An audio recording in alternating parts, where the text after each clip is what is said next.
अस्सलाम वालेकुम everyone, this is me Ghazala from Atiq spiritual academy. आज हम लेक्चर 4 रिकॉर्ड कर रहे हैं पेडागॉजी का। इसमें हम इफ़ेक्टिव क्वेश्चनिंग के बारे में बात करेंगे।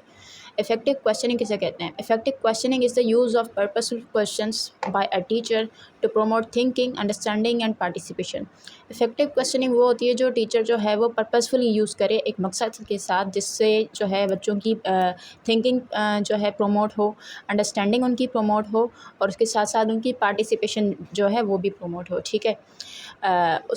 उसके बाद लिखा हुआ है कि questions are not just for checking memory. Questions जो होते हैं ना वो कभी भी सिर्फ मेमोरी को चेक करने के लिए नहीं होने चाहिए, बल्कि वो किस लिए होने चाहिए, ताकि थिंकिंग को स्टिमुलेट किया जा सके। ठीक है, थिंकिंग को यानी बढ़ाया जा सके। उसके अलावा स्टूडेंट्स को इंगेज किया जा सके। उसके अलावा उन्हें असेस किया जा सके कि उनकी अंडरस्टैंडिंग कैसी है। अंडरस्टैंडिंग को असेस करने के लिए होने चाहिए क्वेश्चंस। ओके। अब है टाइप ऑफ क्वेश्चंस। कौन से जो है क्वेश्चंस के टाइप्स होते हैं? एक होते हैं lower order questions. Lower order questions कौन से होते हैं? जिसमें जो है बेसिक नॉलेज को जो है देखा जाता है और उसको रिकॉल किया जाता है। जैसे मेमोरी पे बेस्ड हो गई कोई जो है नॉलेज, या फिर सिंपल और डायरेक्ट क्वेश्चंस जिसमें होते हैं। ठीक है, कोई भी किस्म की नॉलेज आपकी चेक करना चाहते हैं हम, और जो नॉलेज को हम रिकॉल करना चाहते हैं, तो उस तरह से लोअर ऑर्डर क्वेश्चंस के ज़रिए से उसको जो है रिकॉल किया जा सकता है और नॉलेज चेक की जा सकती है। जैसे कि फॉर एग्जांपल यहाँ पे है व्हाट इज़ फोटोसिंथेसिस। टीचर ने फोटोसिंथेसिस के बारे में आपको नॉलेज दी थी और वो चेक करना चाह रहा है कि आपके पास आया वो नॉलेज है, और वो रिकॉल करना चाह रहा है आपके जो है इस नॉलेज को। तो वो इस तरह का सवाल पूछेगा, व्हाट इज़ फोटोसिंथेसिस। ठीक है। या जैसे मैंने आपको टीचिंग मेथड्स पढ़ाए थे, तो उसमें जो है मैं पूछ सकती हूँ आपको कि टीचिंग मेथड क्या था, बताएं मुझे। तो ये एक लोअर ऑर्डर क्वेश्चन हो गया, जिसमें मैं आपकी नॉलेज को रिकॉल कर रही हूँ। ठीक है, नॉलेज को चेक कर रही हूँ और आप उसे रिकॉल करके, याद करके जो है मुझे वो उसका जवाब देंगे। इसके यूजेज क्या हैं? ये लेसन के बिगिनिंग में इस्तेमाल हो सकता है। ठीक है। फॉर एग्जांपल टीचर एक लेसन पढ़ा रही है, जिसमें जो है टीचर देखना चाह रही है कि उसमें बच्चों के पास प्रायर नॉलेज कौन सी है उस टॉपिक के हवाले से, क्या उनके पास बेसिक नॉलेज है। उस बेसिक नॉलेज को चेक करने के लिए टीचर इस तरह के जो है वो सवाल करता है, देन लेसन को आगे बढ़ाता है कि अच्छा बच्चों के पास इस चीज़ की बेसिक नॉलेज है, देन मैं इसे आगे बढ़ाता या बढ़ाती हूँ। ठीक है। वही चीज़ जहाँ जो अभी मैंने कही कि बेसिक अंडरस्टैंडिंग बच्चों की चेक करने के लिए ये सवाल इस तरह के किए जाते हैं। उसके बाद आता है higher order questions. Higher order questions कौन से होते हैं? ऐसे क्वेश्चंस जिनमें जो है थिंकिंग डेवलप हो, एनालिसिस जो है बच्चे कर पाएँ, और उसके अलावा रीजनिंग दे पाएँ उसके जवाब में, सवालों के जवाब में। उस तरह के क्वेश्चंस जो होते हैं वो हायर ऑर्डर क्वेश्चंस होते हैं। अगर टीचर ने बच्चों की जो है वो हायर ऑर्डर क्वेश्चंस उनको दे रहे हैं, तो उससे क्या होगा कि ये सब चीज़ें वो चेक कर सकता है। कुछ एग्जांपल्स हैं, why is activity based learning effective. जैसे कि हमने पढ़ा था एक्टिविटी बेस्ड लर्निंग क्या होता है। ठीक है। इसके अलावा और भी बहुत सारे मेथड्स हमने पढ़े थे। अगर मैं आपसे पूछूं कि एक्टिविटी बेस्ड लर्निंग इफेक्टिव क्यों है, ठीक है, तो उसका जो है आप जवाब कैसे देंगे? रीजनिंग के थ्रू देंगे। उसको जो है जस्टिफाई करेंगे कि ये इफ़ेक्टिव क्यों है। और दूसरा सवाल है compare traditional and modern methods. आप ट्रेडिशनल मेथड्स और मॉडर्न मेथड्स जैसे मैंने आपको पढ़ाए थे पिछले लेक्चर्स में, ठीक है, उनको कंपेयर कर पाते हैं, तो ये क्या है? एक हायर ऑर्डर जो है वो क्वेश्चन का आंसर होगा। ठीक है।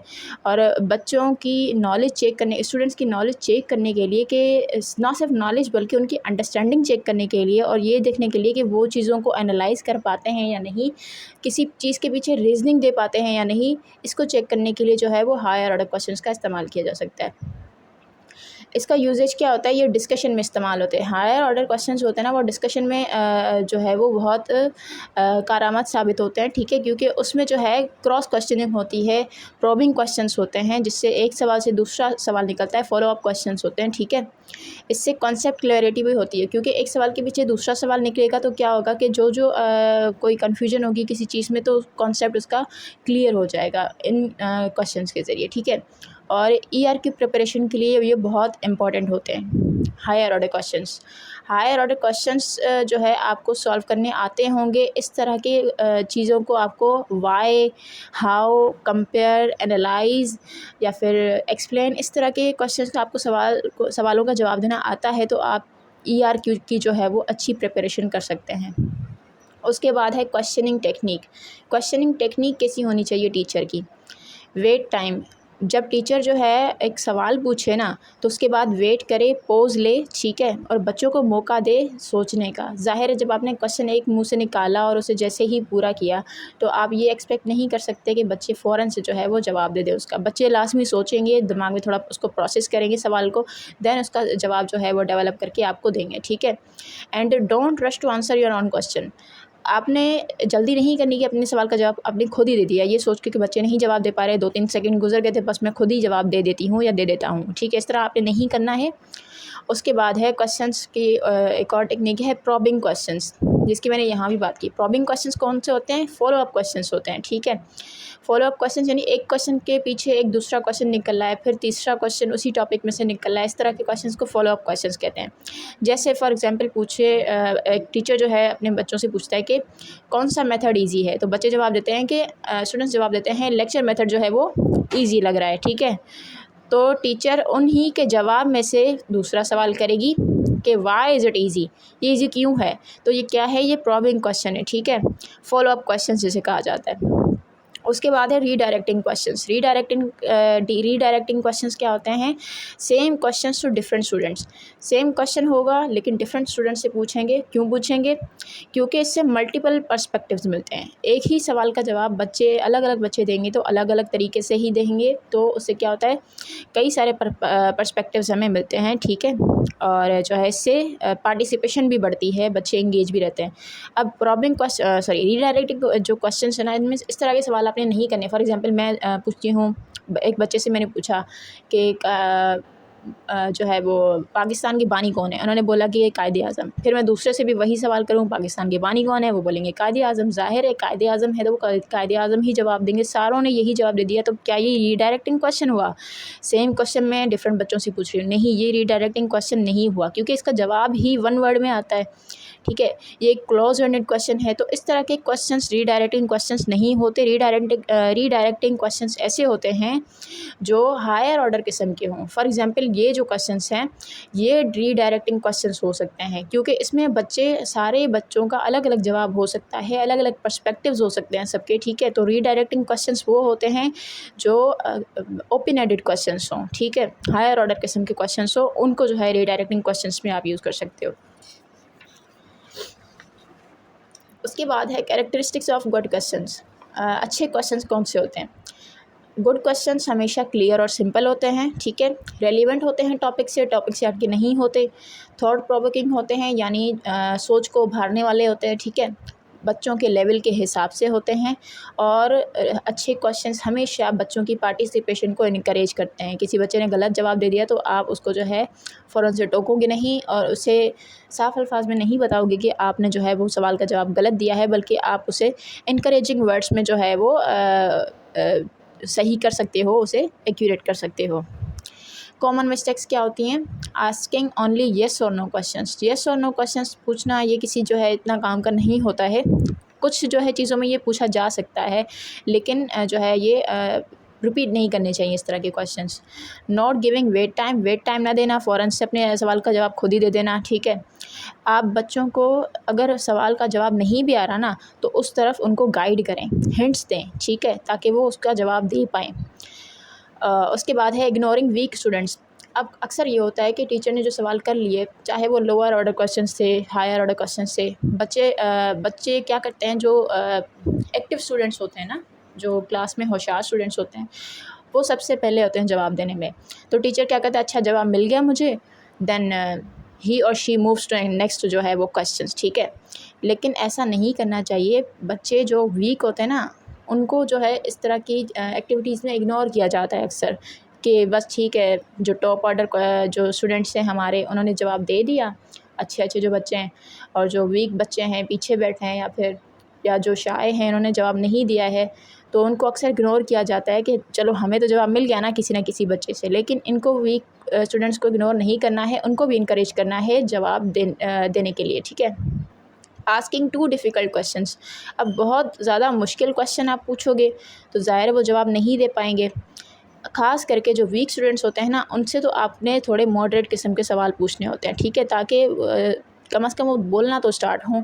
जब बोलने लगेंगे तो आप जो है उनकी जो है डिफ़िकल्टी लेवल बढ़ा सकते हैं आहिस्ता आहिस्ता, जब उनकी शाइनेस ख़त्म हो। उसके बाद है कोऑपरेटिव लर्निंग। कोऑपरेटिव लर्निंग क्या होती है? कोऑपरेटिव लर्निंग होती है ऐसी टीचिंग स्ट्रेटजी जिसमें स्टूडेंट्स जो है साथ में ग्रुप्स में काम करते हैं, ठीक है, अपने लर्निंग गोल्स को अचीव करने के लिए। Learning through interaction and team work के थ्रू सीखना, कोई चीज़ पढ़ना। इंटरेक्शन के थ्रू, इंटरेक्शन क्या होती है? आप आपस में बातचीत, आपस में जो है वो राब्ता रखना। स्टूडेंट्स हेल्प ईच अदर, बच्चे एक दूसरे को हेल्प करते हैं जो है प्रोसेस में। इससे क्या होता है? उनकी जो है सोशल स्किल्स भी अच्छी होती हैं। Principles of cooperative learning. Cooperative learning के कुछ प्रिंसिपल्स हैं, वो क्या है? Positive interdependence. पॉजिटिव इंटरडिपेंडेंस होनी चाहिए। वो कैसे? जैसे डिपेंडेंसी किसे कहते हैं? डिपेंडेंसी कहते हैं किसी चीज़ पर डिपेंड होना, ठीक है। इंटरडिपेंडेंस किसे कहते हैं? जब एक चीज़ दूसरे पर डिपेंडेंट है तो दूसरी फिर उस चीज़ पर डिपेंड हो, तो इसको इंटरडिपेंडेंस कहते हैं, ठीक है। तो बच्चों का आपस में इंटरडिपेंड होना, यानी एक बच्चा दूसरे पर डिपेंड है तो दूसरा उस पहले वाले बच्चे पर डिपेंड होगा। इस तरह के जो है वो डिपेंडेंस को इंटरडिपेंडेंस कहते हैं, ठीक है। और वो पॉजिटिव होनी चाहिए। ऐसा नहीं है कि जो है एक ही बच्चे पर सारा दबाव आ जाए। Students depend on each other, okay. Individual accountability. हर बंदे की हर फ़र्द की अपनी अपनी अकाउंटेबिलिटी होनी चाहिए। हर बच्चा अपने काम के लिए खुद रिस्पॉन्सिबल है। ऐसा नहीं है कि एक ही बच्चे पे सारा जो है वो बर्डन आ जाए, या फिर 2-3 बच्चों पे ज़्यादा बर्डन हो, और जो ग्रुप में 2-3 और बच्चे हैं या एक आध ऐसा बच्चा है जो बिल्कुल ही रिस्पॉन्सिबिलिटी नहीं ले रहा। तो ऐसा नहीं होना चाहिए। हर कोई अपने काम के लिए अकाउंटेबल खुद है और रिस्पॉन्सिबल भी खुद है, ठीक है। अगर उसको नहीं आता है, वो वीक है, तो वो हेल्प ले सकता है, लेकिन वो फुल्ली किसी पे डिपेंड नहीं हो सकता। इसके बाद है ग्रुप इंटरेक्शन, ठीक है। ग्रुप इंटरेक्शन भी बहुत इम्पॉर्टेंट है। ज़ाहिर है, जैसे अभी मैंने कहा कि अगर किसी बच्चे को कोई चीज़ नहीं आ रही तो वो दूसरे पे फुल्ली डिपेंड नहीं होगा, बल्कि इंटरेक्ट करके वो अपनी जो है प्रॉब्लम्स को शेयर कर सकता है और वीकनेस को जो है वो कोप अप कर सकता है। उसके बाद है डिस्कशन एंड शेयरिंग आइडियाज़। वो डिस्कस कर सकते हैं, आपस में चीज़ों को शेयर कर सकते हैं, आइडियाज़ को अपने, और फिर जो है उस पर जब सारे रज़ामंद हो जाएं तो उसको इम्प्लीमेंट कर सकते हैं। Techniques of cooperative learning. Cooperative learning की कुछ टेक्निक्स हैं, जैसे थिंक पेयर शेयर। ये इस तरह के सवाल आपके जो है वो इसमें आ सकते हैं टेस्ट में, ठीक है। इन चीज़ों को याद रखना है आपने। थिंक पेयर शेयर क्या होता है? इसमें हर कोई इंडिविजुअली सोचेगा, अपने आइडियाज़ जो है डेवलप करेगा दिमाग में, फिर उसको पेयर में डिस्कस करेगा। पेयर कहते हैं जोड़ी को, ठीक है। और फिर उसको दूसरों के साथ या पूरी क्लास के साथ शेयर करेगा। ऐसे कहते हैं थिंक पेयर शेयर, नाम से ही जो है वो ज़ाहिर है, ठीक है। उसके बाद है जिग्सा मेथड। जिग्सा मेथड क्या होता है? जिग्सा आपने देखा, एक गेम होती है, उसका वो होता है, क्या कहते हैं, पज़ल होता है, ठीक है। उसको सॉल्व करते हैं, तो उसमें क्या होता है? अलग अलग ब्लॉक्स होते हैं जिनको जो है वो क्या किया जाता है? सॉल्व किया जाता है। Each students learn one part. Jigsaw method में क्या होता है? हर एक बच्चे को एक पार्ट दिया जाएगा कि तुम इसे पढ़ो, समझो, इसकी जो है वो डीप रिसर्च करो, देन उस पार्ट को दूसरों के साथ शेयर करो। अब हर एक बच्चा जब एक एक पार्ट लेगा और उसको दूसरों के साथ शेयर करेगा, तो वो जो सारा होल टॉपिक होगा वो एक दूसरे को समझाने में मदद करेंगे। तो उससे क्या हो जाएगा? बहुत आसानी हो जाएगी, किसी एक पे बर्डन भी नहीं आएगा, और क्या होगा कि इससे एक अच्छा माहौल भी बनेगा, सोशल इंटरेक्शन भी होगी। इसको जिग्सा मेथड कहते हैं, ठीक है। जब हर एक के पास एक एक पार्ट हो पढ़ने के लिए और फिर वो दूसरों से शेयर करें। Group discussion. ग्रुप डिस्कशन क्या होता है? Students discuss topics in groups. वही चीज़ आ गई कि टॉपिक्स ग्रुप में डिस्कस करना, ठीक है, और आपस में जो है आइडियाज़ को शेयर करना, फिर साथ मिलके उसके जो है प्रेजेंट कर देना, या फिर जो भी है असाइनमेंट है, प्रेजेंटेशन है, जो भी है, फिर साथ मिलकर आइडियाज़ को जो है शेयर करते हैं और उस पर वर्क करते हैं। इम्पॉर्टेंस क्या है इसकी कोऑपरेटिव लर्निंग की? इससे कम्युनिकेशन इम्प्रूव होती है, टीम वर्क बिल्ट होता है, ठीक है।